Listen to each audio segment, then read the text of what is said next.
Dalam nama Bapa dan Putra dan Roh Kudus. Amin. Shalom umat Allah yang terkasih.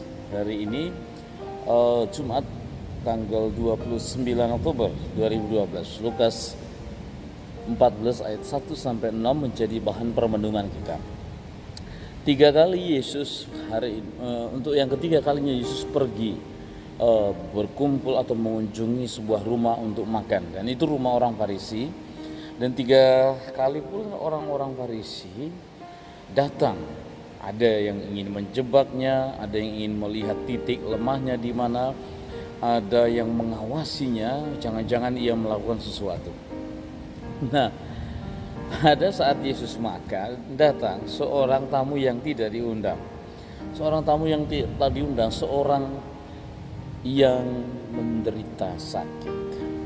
Bayangkan dalam sebuah perjamuan, lalu ada seorang yang tiba-tiba datang mohon supaya Tuhan Yesus menjamah dan menyembuhkannya. Dan ini tentu saja akan menjadi bahan persoalan bagi Yesus dan orang-orang Farisi.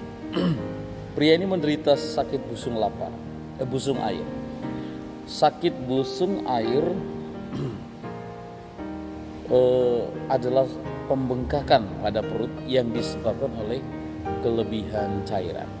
Orang yang menderita busung air ini selalu merasa haus. Jadi setiap kali ia minum,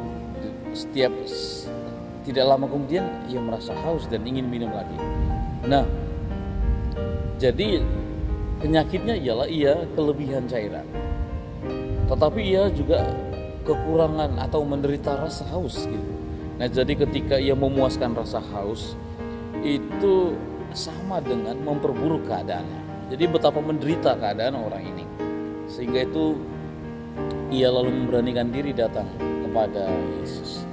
Dan tentu saja Yesus sudah tahu apa yang akan dikatakan oleh orang-orang Farisi, karena pada saat itu adalah hari Sabat.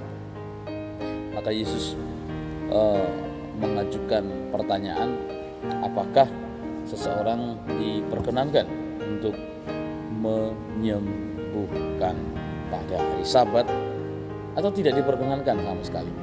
Tentu saja spontan semua orang dalam hati pasti akan menjawab, ya tentu saja diperbolehkan. Tetapi orang-orang Farisi ini diam. Kita tahu bahwa mereka tentu akan mengatakan tidak boleh. Hari Sabat bukan untuk kerja. Nah, karena mereka tak mampu menjawab, lalu akhirnya Yesus mengambil sebuah tindakan. Ia memegang tangan orang sakit itu, lalu menyembuhkannya dan menyuruhnya pergi. Nah, Yesus selalu membangun argumentasinya kembali. Lalu ia mulai dari bawah. Artinya dengan contoh sehari-hari, dengan contoh yang konkret. Yesus berkata, siapakah di antara kamu yang tidak segera menarik keluar anaknya atau lembunya kalau terperosok ke dalam sumur meskipun itu pada hari Sabat? Pertanyaan yang dilematis tentu saja. Siapa yang akan membiarkan begitu saja kalau seorang anak atau binatang peliharaannya yang darinya ia juga menggantungkan kehidupannya untuk sehari-hari, lalu membiarkan begitu saja? Artinya membiarkan ia seperti itu dan akhirnya mungkin bisa akan mati. Dan tentu saja tidak akan ada orang yang tinggal diam saja. Tentu dia akan segera menarik itu. Logikanya ialah, jika ini pun kita lakukan terhadap binatang, ya, terlebih lagi ini harus kita lakukan apalagi kepada seorang manusia. Nah, sebetulnya inti yang mau dikatakan bahwa manusia adalah Tuhan atas hari Sabat. Tuhan, sang empunya Sabat itu kita. Maka Sabat itu haruslah membebaskan. Seperti Yesus yang membawa tahun pembebasan, tahun Yobel untuk membebaskan para tawanan. Justru hari Sabat itu harus membawa kebebasan bagi para tawanan. Dan Yesus sudah menyatakan dan mewujud nyatakan itu. Saudara-saudara terkasih, Lagi-lagi kita harus berhadapan dengan kefarisian, iri hati, cemburu, dengki, amarah, merasa tersaingi dari diri orang-orang Farisi. Ketika lalu mereka berhadapan dengan Yesus, tindakan yang mendatangkan kerajaan Allah, yang membawa penyembuhan, yang dinanti-nantikan banyak orang. Dan lalu iri hati itu yang membuat mereka dengan berbagai cara, 1001 cara, 1001 alasan untuk lalu menyalahkan Yesus. Yesus menghadapi orang-orang demikian. Yesus dengan kecerdasan, pengetahuan ilahinya, dapat dengan mudah mematahkan argumentasi yang sedang dibangun oleh orang-orang Farisi, yang sesungguhnya bersumber dari rasa dengki atau iri hati yang tertanam dalam diri mereka. Yang kedua, kita ini seperti pria yang menderita busung air.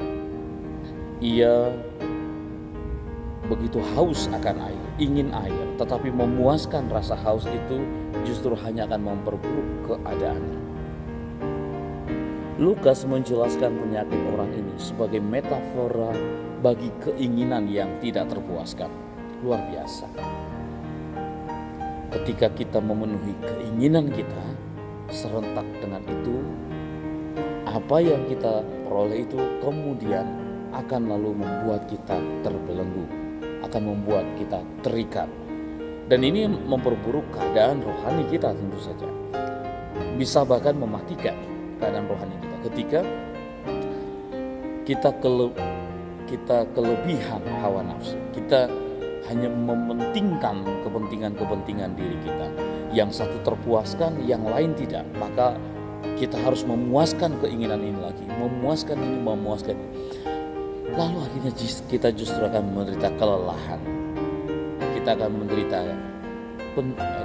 menderita kekosongan. Ada satupun yang lalu kemudian membahagiakan.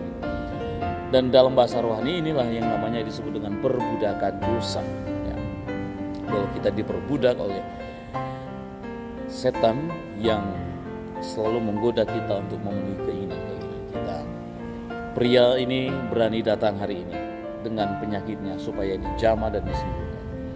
Mari Anda dan saya, kita semua juga berani datang ke hadapan Tuhan untuk lalu disembuhkan, supaya ia dijamah, supaya aku dijamah, supaya Anda dijamah, supaya orang-orang yang kita cintai pun dijamah oleh Tuhan, supaya satu dosa keinginan itu dapat kita kita seimbangkan, dapat kita membuatnya hanya sebagai kebutuhan kita saja, tapi tidak sampai membuat kita terikat. Itu sungguh-sungguh merupakan perjuangan yang luar biasa. Tidak cukup hanya mengandalkan kekuatan kita sendiri. Mari kita periksa di mana kelengketan saya, di mana kelekatan saya. Mungkin saya suka menggosip, mungkin saya mudah marah, mungkin saya gampang emosional, mungkin gampang iri hati, cemburu dengan keberhasilan orang lain. Atau saya mudah terpuaskan oleh keinginan-keinginan duniawi, materialistis, hedonistis. Kita perlu untuk masuk ke dalam ini, meneliti lebih jauh, mengenal dosa-dosa favoritku, kelengketan-kelengketanku. Lalu kita datang ke hadapan Tuhan, bersimpuh seperti pria ini, lalu ia dijamah dan disembuhkan. Kuasa Tuhan juga akan bekerja untuk Anda dan saya, kita semua, sehingga pekerjaan Tuhan itu lalu mendatangkan keselamatan bagi kita semua. Semoga kita jangan seperti orang-orang Farisi. Semoga kita menjadi dokter yang menjadi penyembuh bagi sesama kita, atau minim kita menjadi perawat yang membawa orang-orang yang sakit rohani ini kepada sang tabib utama, sang tabib yang sempurna, yaitu Yesus, supaya kita disembuhkan. Tuhan Yesus memberkati kita semua, Bapa, Putra, dan Roh Kudus. Amin.